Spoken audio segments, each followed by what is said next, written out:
One of my greatest fears is having a medical emergency and I'm alone. Oh, yeah. Like, will I get to my phone? Will I be able to unlock it? Who do you phone? Who do you call? Yeah. Because I remember reading somewhere that if you feel like you're having a heart attack, you must force yourself to cough. Is that true? Yeah. There's a lot of people who, if you think that, even if you hit someone on the chest while they're having a heart attack, it can also help. It's something to do with forcing the heart to, I don't know, pump harder or something. Yeah, I've heard that as well. You see, I'm a fan of knowing these little things. Like, if I feel like this has happened, what must I do? If I feel like another fear of mine is getting bitten by a snake and then there's no venom, what? Yo. Close by, yeah. If you're in the bush somewhere. Oh, and where do snakes live? In the bush. Woo!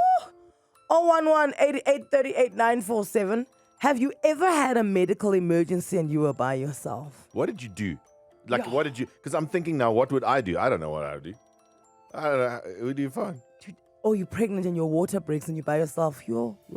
This is why, as you get older, you start carrying, have you seen how people carry their cell phones around their necks now? I'm not going to lie, I bought one of those straps. It's A, so that we can find our phones, but B, if I fall and I can't get up, guys, at least I've got my cell phone around my neck. I can phone someone. There are quite a few stories of, with heart attacks, because sometimes it's a bit of a process, for want of a better word. People who've driven themselves to the hospital. Yes. Whilst having a heart attack. Mm-hmm. But that's like in, perhaps, shall we say, milder cases? Early stages, I suppose. Yeah, you obviously Crocodile Dundee, my friend. Like, if who's that other guy? Chuck Norris. You're Chuck Norris if you're driving yourself to the hospital and you're having a heart attack. Okay, yeah, that's what we want to know. What did you do? Yeah, what happened? Were you alone? And what did you do? A mate of ours had kidney stones, which are like excruciating. He had to drive himself to the hospital.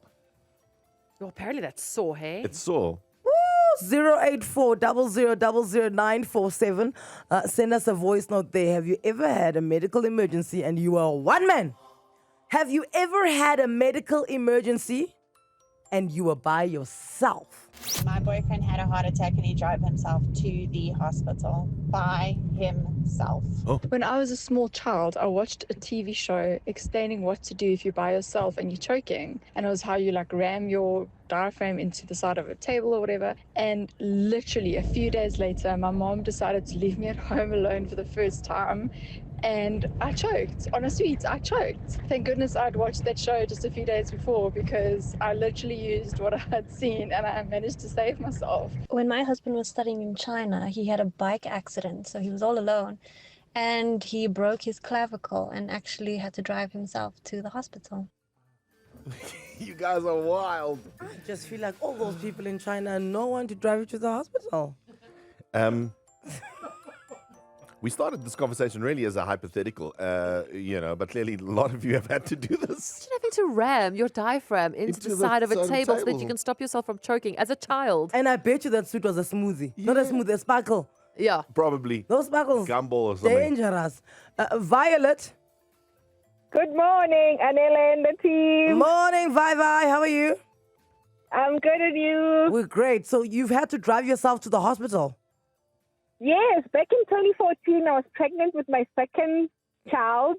So there was nobody at home. Everyone has gone home to enjoy the holidays, and I was literally by myself. My husband also was like, nope, I'm joining them. I'm leaving. I was like, okay, fine. Since the baby's coming in Jan, that's okay. Everyone left. Oh. And on the 31st, in the middle of the night, I woke up to excruciating pain, labor pains, and I went to the bathroom. Water broke. Oh. I was like, oh, God, not today, not today. And the baby was like, now I'm coming. And now tried to call my neighbor, nobody. It's New Year's Eve. Yeah. It's New Year's Eve. No one cares. And all the ambulances are there in downtown waiting for fridges to be thrown over balconies. So now there you are. So you drive yourself to the hospital? So I drive myself to the hospital. I get there. Luckily for me, I meet this doctor, and she was like, okay, are you in labor? I was like, yes, I'm in labor. It didn't even show that I was in labor. So she says, okay, go to this room. And I go in, and she was like, how far along are you? I'm like, no, the baby's coming. And she was like, okay, let me see. The baby's like there. And she was like, no, the baby is out already. And she was like, okay. She was like, push. And I don't want to push. I want to cough right now. She was like, okay, let me give you a bucket. cough. If you want to vomit, just do it in here. And literally, I just one cough, poof, I killed the baby. Violet, I've got a question.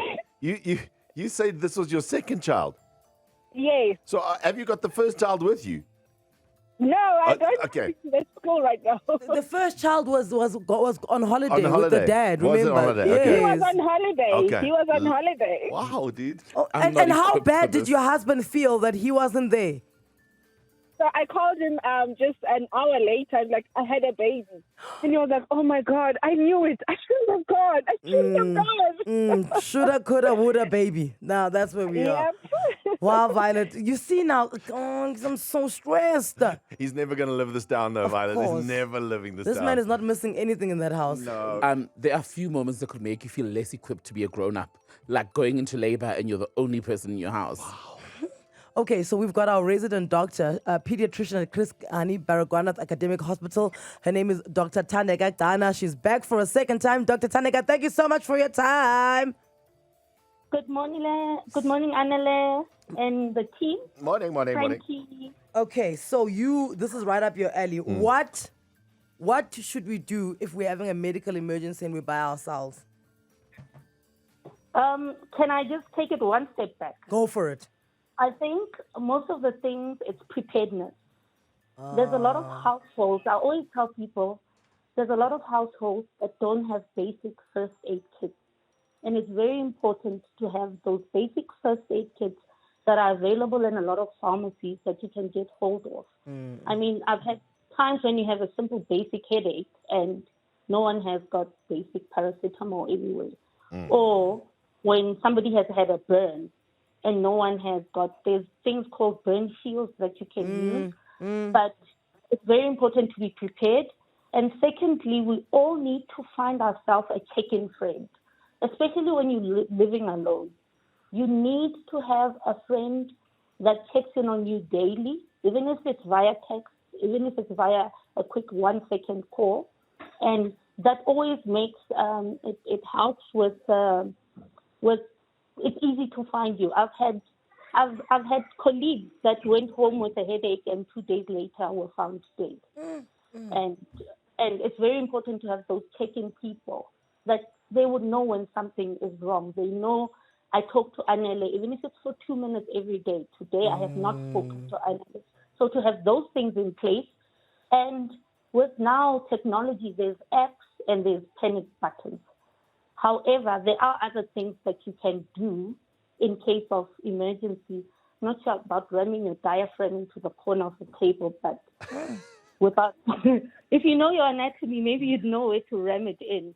But it's very important to have those basic emergency or first aid skills. Okay, so if I'm having a heart attack, what do I do? If I'm having a stroke, what do I do? Okay, so a heart attack, true story. I'm not making up the story. My husband's best friend was working in a DRC, started having chest pain, and somehow, because on social media somewhere, like you're saying, you watched some video saying if you have chest pain, shortness of a breath, cough. Yeah. And apparently that saved him. He was alone in his room. He works at a mine somewhere out there in the middle of the DRC. He got to the door and he coughed.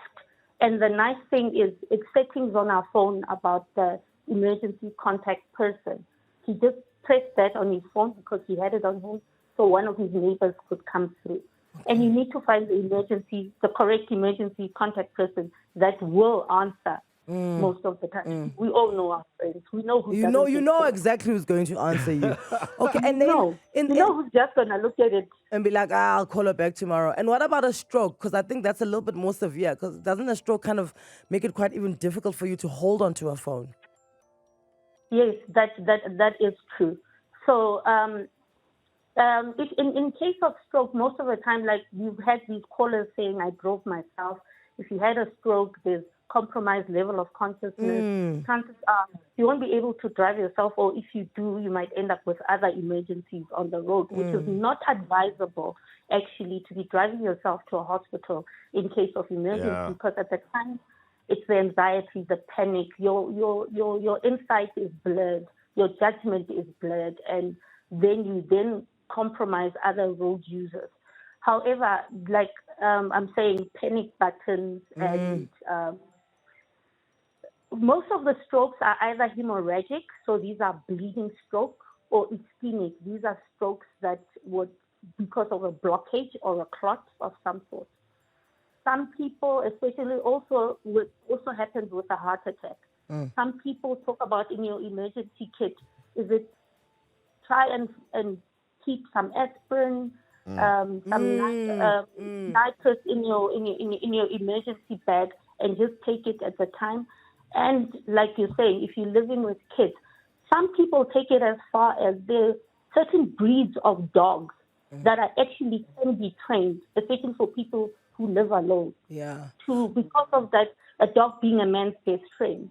That there's somebody always there to go and alert that there's something going on. But now, do you have a panic button on your phone?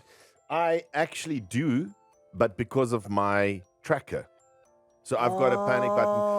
But I think that's the point, really, is that just take a moment to think about what do you have that you I don't could have use. anything on my phone that could that serves as a panic button. Yeah, exactly. So maybe that's something to look into. What are you going to do in a case of emergency? Not necessarily even if you're alone. What if you're around the kids or whatever? What is your process? Have you got a process, something that you do? And I think you're right. That's what those conversation was about. Yeah. Now we're all thinking. Just have a quiet moment to yourself. What's your process if something goes down? That's it. Anele and the club on 947.